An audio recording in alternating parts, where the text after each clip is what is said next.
Assalamualaikum warahmatullahi wabarakatuh. Kembali lagi bersama saya, Agnia.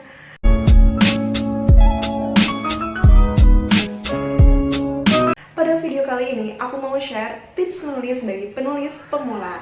Karena pengalamanku ketika menulis sebuah buku, itu prosesnya sangat panjang ya, tidak semudah membalikan telapak tangan.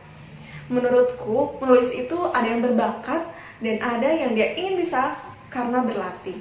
Aku sendiri bukan tipe orang yang berbakat dalam menulis, tapi karena aku senang berada di dunia kepenulisan, sedangkan jurusan kuliahku pun gak searah, jadi aku benar-benar berlatih dan belajar dari nol, hingga alhamdulillah pada akhirnya aku bisa menerbitkan buku sendiri yang sudah ber-ISBN atau International Standard Book Number. Ini buku pertama yang aku buat. Jadi bagi teman-teman yang masih bingung, pengen nulis tapi harus dimulai dari mana, berikut tips menulis bagi penulis pemula. Yang pertama, perbanyak membaca. Karena dengan membaca, wawasan kita akan semakin luas, kemudian kosakata yang kita dapat akan semakin bertambah. Sehingga dapat berefek pada kemampuan kita dalam menulis. Kita boleh baca apa aja ya, boleh baca artikel, novel, cerpen, dan lain-lain. Tapi kita perlu diperhatikan ya, sebelum kita membaca, kita saring dulu nih informasinya benar atau itu hoax. Karena banyak sekali ya, sekarang informasi yang kita dapat itu sudah diupdate, tapi ternyata isinya adalah hoax, mitos, dan lain-lain. Jadi perlu dipilih terlebih dahulu. Kemudian yang kedua, mulai menulis. Nah, ini penting ya. Jadi, semua ide yang ada di pikiran kita tuangkan dalam menulis. Diusahakan kemanapun, dimanapun kita bawa buku kecil. Jadi kalau misalnya ada ide dalam pikiran kita, kita bisa langsung nulis. Kalau misalnya ribet, zaman sekarang itu kan teknologi semakin canggih. Kita bisa ketik di handphone, kemudian kalau sampai rumah, itu bisa kita gabungkan ke komputer pribadi, sehingga membentuklah suatu naskah. Kita boleh menulis apa aja ya. Aku sendiri waktu itu nulis apapun yang ada di pikiranku. Mau itu hobi, pengalaman, kegiatan sehari-hari, resep makanan, dan lain-lain. Jadi pada saat itulah pertama kali aku belajar menulis. Kemudian yang ketiga, praktek menulis tiap hari. Nah, ini juga sangat penting ya. Diusahakan luangkan waktu 2 jam dalam sehari. Kalau misalnya tidak mampu dalam 2 jam sehari, 1 jam sehari. Kalau tidak bisa juga 30 menit sehari. Kalau tidak bisa juga 15 menit sehari. Yang terpenting adalah konsisten atau istiqomah. Jangan sampai kita meluangkan waktu 3 jam dalam sehari, tapi 3 bulan kemudian kita baru bisa meluangkan waktu lagi. Itu yang salah.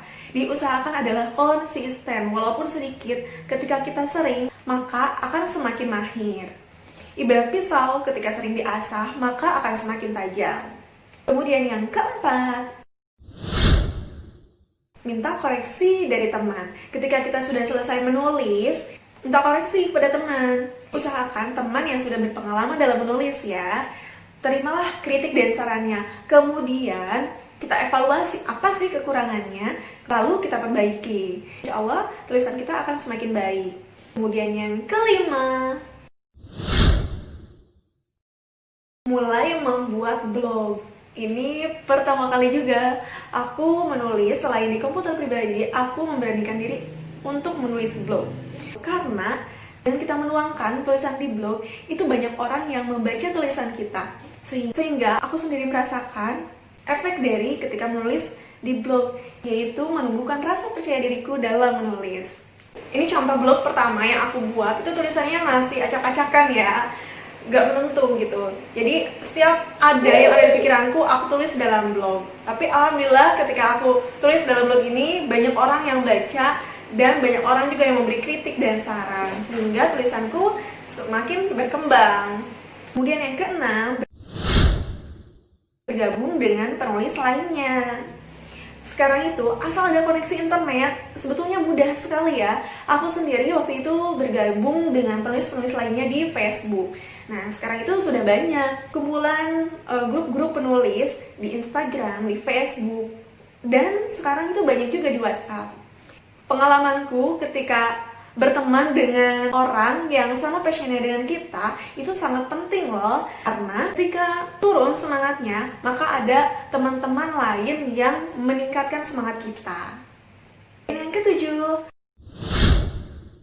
luruskan niat dan misi. Ini juga sangat penting. Jadi kalau misalnya kita malas menulis, ingat kembali niat dan misi kita dalam menulis itu apa sih? Aku sendiri pada saat menulis, yang aku niatkan adalah aku pengen tulisan aku dibaca orang lain dan bisa bermanfaat untuk orang lain.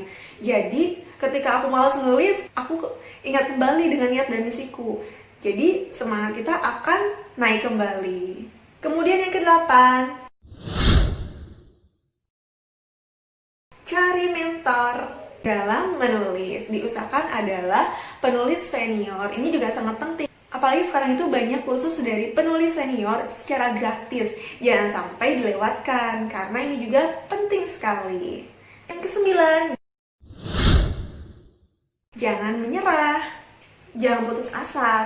Kalau tulisan kita belum diterima atau belum seleksi, terus semangat. Aku sendiri, pengalamanku pada saat pertama kali ikut lomba, beberapa kali ikut lomba itu belum ada yang lolos, tapi alhamdulillah ketika aku terus latihan kemudian mengikuti lomba itu, setiap aku mengikuti alhamdulillah aku lolos dan dibukukan dalam buku antologi. Buku antologi adalah buku gabungan dari penulis-penulis lainnya. Jadi bagi teman-teman yang masih belajar dalam menulis, tetap semangat dan jangan putus asa. Semoga tips yang aku share ini dapat bermanfaat ya, khususnya bagi teman-teman yang ingin menjadi penulis pemula tapi bingung harus dimulai dari mana. Semoga bermanfaat. Jangan lupa like, comment, subscribe, aktifkan lonceng notifikasinya agar tidak ketinggalan video-video terbaru dari channelku. Dan jangan lupa share ke semua medsos yang kalian punya agar channelku semakin berkembang dan aku semakin bersemangat membuat konten yang bermanfaat untuk banyak orang. Terima kasih. Wassalamualaikum warahmatullahi wabarakatuh.